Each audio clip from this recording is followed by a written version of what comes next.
Ele era um milionário que trocava de babá como quem troca de roupa. Nenhuma ficava, nenhuma entendia sua filha. Mas um dia apareceu uma mulher diferente e nada, absolutamente nada, foi como antes. Essa história vai tocar seu coração e te lembrar que o amor verdadeiro pode aparecer das formas mais inesperadas. Fique até o final, porque o desfecho vai te arrepiar. O milionário que demitia todas as babás, até encontrar aquela que mudou sua vida. Havia um homem chamado Eduardo Montenegro, um empresário de sucesso conhecido por todos como um dos mais ricos da cidade. Morava em uma mansão cercada por jardins impecáveis, com empregados uniformizados e carros de luxo na garagem. Mas, por trás de todo aquele brilho, havia um silêncio pesado. O tipo de silêncio que nem o som de uma fonte de água ou o canto de pássaros consegue disfarçar. Eduardo tinha tudo que o dinheiro podia comprar, mas carregava uma tristeza que o tempo não curava. Há 5 anos, havia perdido sua esposa, Laura, em um acidente de carro. Desde então, vivia apenas para o trabalho, evitando conversas longas e se afastando de qualquer lembrança que pudesse abrir novamente a ferida do passado. A única luz que ainda o mantinha de pé era sua filha, Sofia, uma menina de 8 anos, doce, mas marcada pela ausência da mãe. Desde a morte de Laura, Eduardo contratava babás para cuidar dela e as demitia uma atrás da outra. Nenhuma ficava mais de um mês. Ele dizia que nenhuma entendia sua filha, mas a verdade é que ele mesmo não conseguia se aproximar da menina sem se lembrar do que havia perdido. Os empregados da casa já se acostumaram com a rotina. Toda nova segunda-feira, uma nova babá chegava. E, quase sempre, no domingo seguinte, Eduardo pedia para que ela fosse embora. Sofia já nem perguntava o nome das babás, simplesmente observava, em silêncio, aquela dança triste de chegadas e partidas. Até que numa manhã fria de outono, uma mulher bateu no portão da mansão. Chamava-se Helena. Tinha pouco mais de 50 anos, cabelos grisalhos presos num coque simples e um sorriso calmo, quase sereno. Vestia-se com simplicidade, mas havia algo em seu olhar, algo que passava confiança, como se ela enxergasse mais do que as aparências. "O senhor está contratando uma babá?" perguntou ao segurança com voz suave. O homem hesitou, mas confirmou. Pouco depois, Helena estava diante de Eduardo, na imponente sala de estar da mansão. A senhora tem experiência?" perguntou ele, folheando o currículo com pressa. "Tenho, sim. Cuidei de crianças a vida toda e também de alguns adultos que precisavam lembrar como é ser criança." Ele ergueu o olhar intrigado. Isso é uma metáfora?" "Talvez", disse ela, sem perder a serenidade.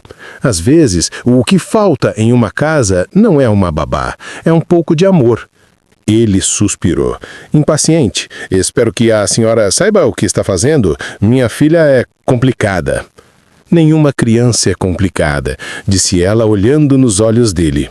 "Apenas confusa quando os adultos esquecem como se ama."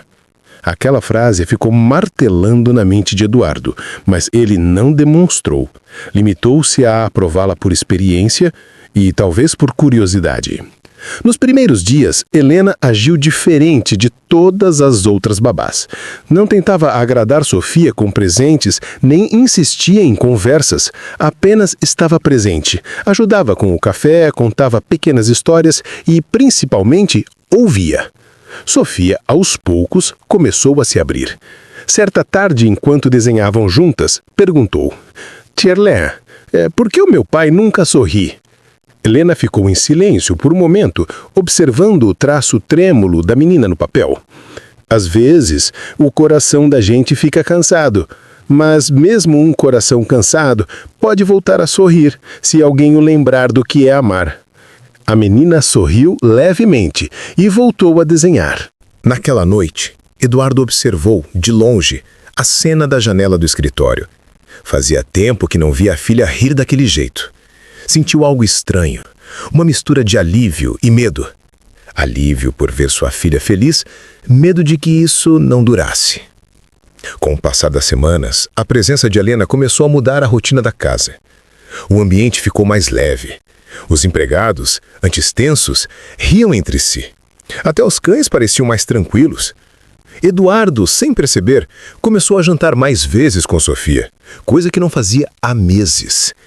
Helena nunca dava ordens, apenas ensinava pelo exemplo.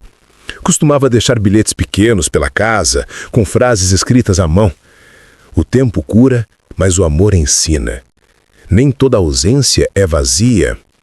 Há milagres escondidos em gestos simples. Eduardo fingia não ligar, mas guardava todos numa gaveta. Certo dia, durante um café da manhã, Helena perguntou: "O senhor já pensou que talvez Sofia precise de menos brinquedos e mais lembranças felizes?" Eduardo parou um instante. Ninguém falava com ele daquele jeito. "E se eu não souber criá-las?" respondeu, sincero pela primeira vez em anos. Helena sorriu. "Então, comece com um passeio no parque. O resto vem com o vento." E assim ele fez.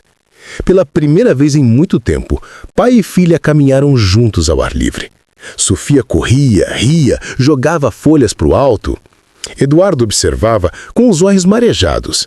Aquele som de riso infantil que ele tanto evitava agora parecia o som mais bonito do mundo.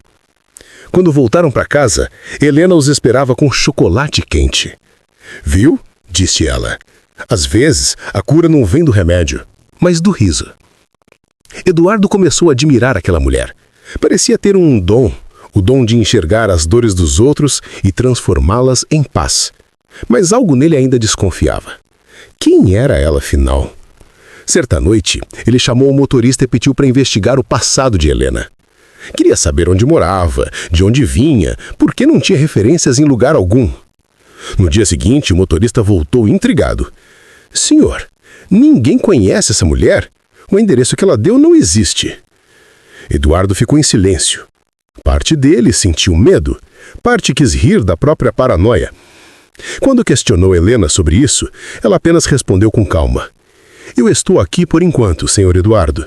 Às vezes, as pessoas aparecem quando precisam aparecer." Aquela resposta ecoou como um enigma.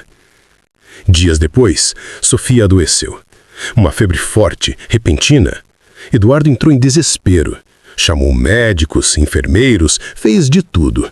Enquanto esperava os resultados dos exames, Helena ficou ao lado da menina, segurando a sua mão. "Você vai ficar bem, meu anjo. Só precisa descansar um pouco, porque há pessoas que te amam muito." Eduardo, ao ouvir aquilo da porta, sentiu o coração se apertar. Naquela noite, ajoelhou-se ao lado da cama da filha e chorou em silêncio. Chorou por tudo que perdeu, por tudo que não disse, por todo o amor que guardou dentro de si. Quando o dia amanheceu, Sofia abriu os olhos. A febre havia passado. "Papai, eu sei ir com a mamãe. Ela estava sorrindo. E a tia Helena estava com ela." Eduardo olhou surpreso. "Com a Helena?" "Sim, elas estavam juntas num jardim bonito." O homem correu pelos corredores até o quarto de hóspedes, mas o quarto estava vazio. A cama impecavelmente arrumada. Sobre a cômoda, um envelope com um bilhete, com a caligrafia delicada de Helena. "O amor não morre, ele apenas muda de lugar. Cuide da sua menina e o seu coração também será curado." Eduardo sentou-se na beira da cama com o bilhete nas mãos. Do lado de fora, uma leve brisa entrou pela janela. Ele fechou os olhos e, pela primeira vez em muito tempo, sorriu. Naquele dia, mandou suspender todas as contratações. Disse aos empregados que não precisariam mais de uma babá. "Agora é a minha vez de cuidar dela", disse emocionado. E toda noite, antes de dormir, Sofia pedia para ouvir uma história. Eduardo, com voz suave, contava sobre uma mulher de cabelos grisalhos e sorriso sereno que apareceu quando eles mais precisavam, e que talvez nunca tivesse ido embora de verdade. Porque, de algum modo, o perfume de lavanda que Helena deixava no ar ainda estava por toda a casa. E quem passava pela mansão, às vezes dizia sentir uma paz diferente, como se alguém invisível ainda estivesse ali, cuidando de tudo, garantindo que pai e filha jamais se esquecessem do poder do amor. Alguns encontros não são por acaso. Alguns corações se curam quando o amor encontra o caminho de volta para casa. Alguns encontros mudam o destino. E talvez o que chamamos de coincidência seja apenas o amor encontrando o caminho de volta. Se essa história tocou você, deixe um coração nos comentários. Escreva "O amor cura" para eu saber que você chegou até o final. E se quiser mais histórias assim, se inscreva agora e ative o sininho, porque aqui cada vídeo tem uma lição que pode mudar seu dia.